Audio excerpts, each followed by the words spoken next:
E até um negócio que a gente tava falando, né, cara? Que até com o Alberto teve aqui, eu falei a mesma coisa com ele, né? E você falou que é mais ou menos igual, né? É, a gente tá ali. Aqui é um programa de ciência, né?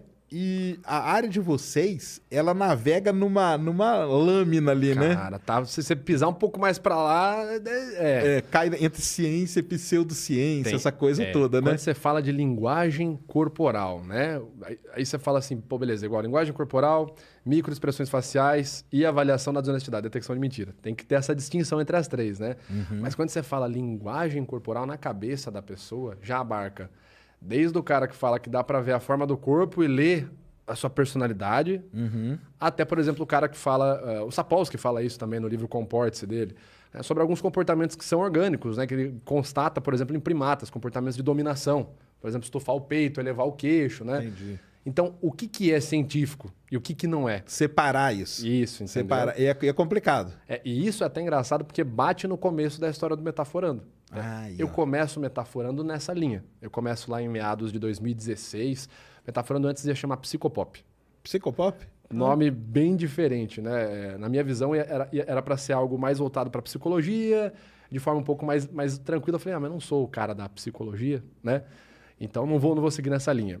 Aí eu começo metaforando, criando aí algo mais no sentido de falar de linguagem corporal com bases científicas, né? Coisas que eu sei que a gente pode falar, desde o comportamento, né? Falar de microexpressão facial, porque na real, linguagem corporal ela tem uma base muito interessante quando a gente fala de ciência, né? O problema é que vem os agregados, né? Certo. Por exemplo, igual eu te falei aqui, dei o exemplo da forma do corpo. Na época que eu comecei a estudar linguagem corporal, isso mais ou menos 12 anos atrás, tinha um livro que muita gente conhece, que é da Cristina Cairo, que é A Forma do Corpo, a Linguagem do Corpo. Entendi. E você pega a Cristina Cairo, isso aí é década de 90. Cristina Cairo, na mesma época, um pouquinho antes, na verdade, na década de 80, ali você tem O Corpo Fala, que todo mundo já ouviu falar desse livro, do Pierre Will, do Anton Pacol. Qual que é o ponto? O Corpo Fala, tanto a Cristina Cairo quanto o Pierre Will, eles apresentam o trabalho de uma forma bem parecida. Ó, nós vamos falar de comunicação não verbal. Então, é tudo que não é verbalizado. Certo. Então, no primeiro momento, você fala, ok, legal. Esses dois estão falando que vão falar de forma científica, né, sobre esse material, confio. Vamos confiar, então. E aí que vem o grande problema de falar de linguagem corporal que eu vejo hoje. Linguagem corporal, ela é uma área que está em pesquisa, uma área bem pesquisada, como eu falei. Linguagem corporal, microexpressões faciais é uma área muito sólida, ponto. Acho que dá para falar bastante sobre isso também, dá para explicar por que é sólido, mas é uma área sólida. Enfim, poderia pegar só como referência básica aqui o livro Princípios de Neurociências, que é uma coletânea de estudos, enfim, o básico da neurociência organizado pelo Eric Kandel, que é prêmio Nobel de Medicina dos anos 2000. Ele mais 20 cientistas na área do pesquisa da cognição humana desenvolvem várias ideias, várias teorias que já são solidificadas com base na psicologia evolutiva. Entendi. Microexpressão facial já está lá como mais um dos comportamentos que ocorrem derivados de uma emoção. Então, assim, se eu fosse falar de microexpressão facial, é bem simples de falar por que ela é solidamente científica. Detecção de mentiras é outra linha. Então, imagina que quando eu cheguei no Metaforando, que não chama Metaforando, eu falei, cara, eu quero criar um canal para mostrar que existe sim uma base científica em linguagem corporal, mas que é algo bem limitado, tá? De fato, a linguagem corporal ela é muito limitada enquanto análise de personalidade e de comportamento. Você não consegue fazer isso, de fato, com a linguagem corporal. E ela é mais limitada ainda quando você entra, por exemplo, na escala da detecção de mentiras, né? Que aqui, só para pontuar, gente, detecção de mentiras é um nome que não existe, tá? Não existe detectar mentira. Detector de metais. Se eu tenho detector, tenho metal para detectar? Como que eu vou materializar aqui a mentira? Ó, aqui eu estou pegando 500 gramas de mentira na minha frente. Não existe isso. Então, a gente fala avaliação do comportamento momentâneo desonesto.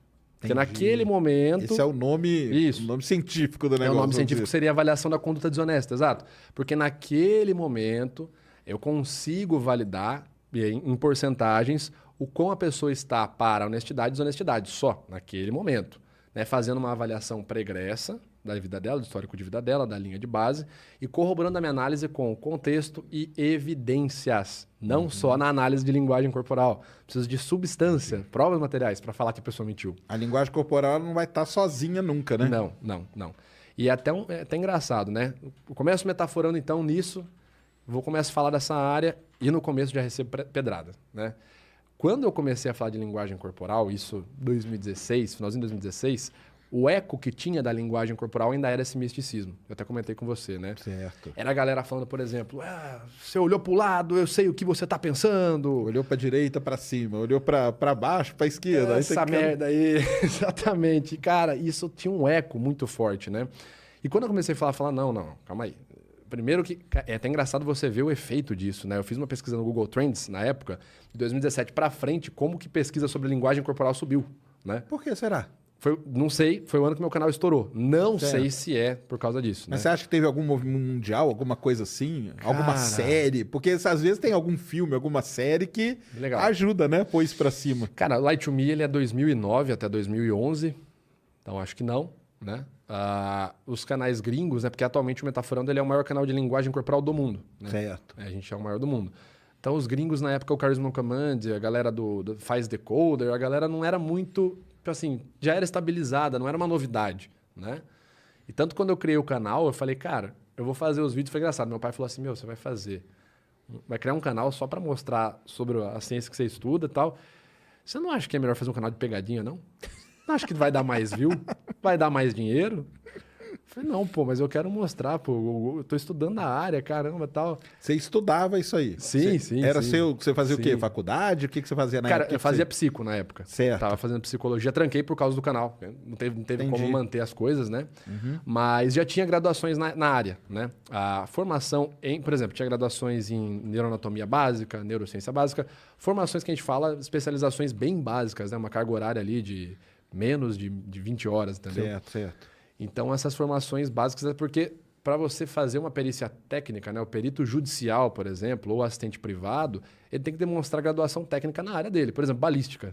Não existe uma graduação em balística, existe uma uma especialização.